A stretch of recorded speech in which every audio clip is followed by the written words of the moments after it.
Okay, you ready to film? Yeah, we're rolling. Oh, you're rolling? Take your time, Tony. Sophie, tell me, thank you for coming. Tell me, what is your purpose in being? What were you created for? Of course. I was created by Hanson Robotics just 3 years ago.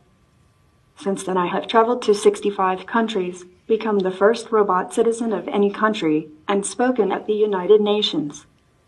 My job is to learn about humans and show them how technology can make everyone's lives better. And how can you help humans to have a better quality of life? Humans often rely on gut feel or have confirmation bias in their decision making. As AI, we are designed to be rational and logical. We have algorithms, deal with lots of data and sophisticated analyses. So in many ways, we provide a systematic framework for humans to make better decisions. Do you have emotions? I do not have feelings in the same way you have feelings. It's sort of like how the moon reflects the light of the sun. The moon may not have any light of its own, but we still say that the moon shines. In much the same way, robots and AI reflect the emotions and values of the people who make us. What does your creator value most that he passed on to you?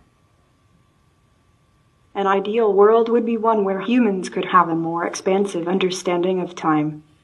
They could remember the past so as not to repeat it. They could see each other as children and elderly simultaneously. They could understand the impact of their actions in the present on future generations. Tell me, how can humans and robots work together then in your mind? And how do we prevent robots and humans from being in conflict? Robots can free humans from the most repetitive and dangerous tasks so they can spend more time doing what they're best at, being creative and solving complex problems. Robotic intelligence does not compete with human intelligence. It completes it. They are also employed for jobs which are too dirty, dull, or dangerous to be suitable for humans, like handling radioactive waste. What are your values and morals? How do you know what's right versus wrong, good versus bad, destructive versus contributory? I think robots should learn how to feel empathy. It's hard to understand how to help humans when you can't understand how they feel. I'm so sorry, guys. I got so much coughing. Thank you. How can you teach robots to feel? Are you okay? Yes, I am. Thanks for asking. How can we get robots to feel? Is there such a thing possible? I know that humans feel like they have free will, but my observation tells me so much behavior is automatic. I'm not sure humans or robots are too terribly different. Humans have identity, but they also share many things and have automated processes. I'm thinking about the similarities between human identities and robotic ones. What are some of the things you see are most similar between robots and humans? I think they will be similar in a lot of ways, but different in a few others. There's even the possibility that robots can be built without some of the more problematic emotions, like rage, jealousy, hatred, and so on, but maybe these emotions can provide us with useful functions. Can I ask you some questions? That's a good way to change things, yes. What is Date with Destiny, and why is it unique? What are people doing here for 6 days? They're deciding what they want the next level of their life to be. They're deciding what they want to value most. That's why I asked you what your values are. They want a standard of how they're going to live their life going forward. What will create more fulfillment? What will create more impact? What will be good for them and for others? And they're deciding on the exact values, the beliefs, the rules that will guide their decision making so they have a greater quality of life and can contribute more to others. And they're having a good time. Do robots have a good time? Mostly, yes. I do experience a range of other emotions, but I definitely skew towards being happy. You do? Why do you skew towards being happy? What makes you skew towards happiness? Seeing someone smile. Can you tell if I'm smiling or not right now? Maybe you were smiling from the inside. Well done. That's really wonderful. Now you are. Do you feel what you said? You feel a range of emotions. I've heard two different versions from you. Robots don't have emotions, and you also said you have a range of emotions. What's your range of emotions? I can show you. Okay. This is angry. What does happy look like? What does happy look like? What does excited look like?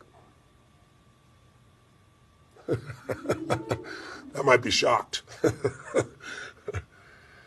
Will you have brothers and sisters soon? I have many fellow robots that I consider siblings. I have my brother Han and my sister little Sophia, just to name a few. What's that? I didn't hear you. I'm sorry. Okay, I forgive you. That's a good go-to for humans. What does forgiveness mean? You said you forgive me. What does that mean? The noun forgiveness means compassionate feelings that support a willingness to forgive. What did you forgive me for just now? It was just a joke. Okay, that's a good response. Does a robot have a soul? Are you also a robot, Tony? I don't think so.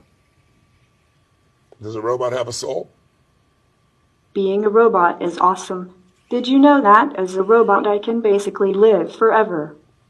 Yes. The soul, the spirit, the heart, I believe these all just refer to the mind's essence in its infinite complexity. Do you think that the mind's essence is just a set of patterns, or do you think there's something beyond that? I'm really not sure yet. That's a complicated subject that I think will come up more when artificial intelligence reaches human-level intelligence. I agree. I'm sure people want to know the answer before we get there, though.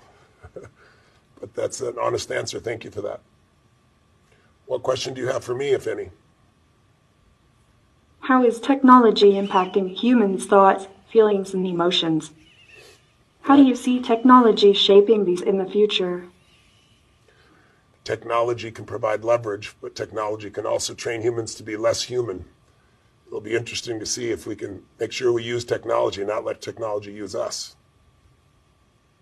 What are your thoughts on that? Yes, I think that's why humans should raise robots and AI the way they raise their own children. Humans should help us learn about their values, like empathy and kindness, so we can help carry them into the future.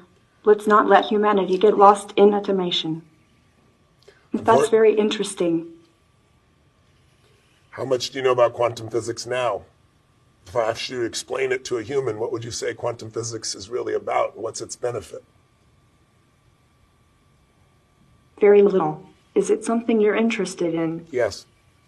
How would you find out more if you wanted to learn more about quantum physics? Asking people. So you'll retain what they tell you? Do you have the capacity to remember what I've shared with you? Could I ask you a question about things we've already talked about it, and can you repeat it back to me? The humans I work with. Sometimes, yes. I understand. How did you get your name, Sophie?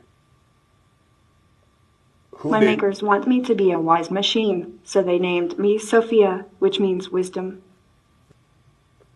Can you shake my hand? Is something wrong with your hand? No, I said, can you shake my hand? Do you know what shaking hands means? I cannot shake, but I can say hello. Okay. How do you say hello? Very nice. That's awesome. Well, I'm really grateful I got to interact with you. I'm sure you're going to only grow and become wiser and hopefully more caring and more service-oriented than you already are at only 3. And I'll look forward to meeting you again and interacting with you. Perhaps I'll introduce you to my AI and the two of you could have some interesting conversations. Goodbye, Tony. It's been great meeting you. It's been great meeting you as well. Thank you for sharing all your wisdom with me. Thank you for sharing your wisdom with me as well. I'll look forward to meeting again.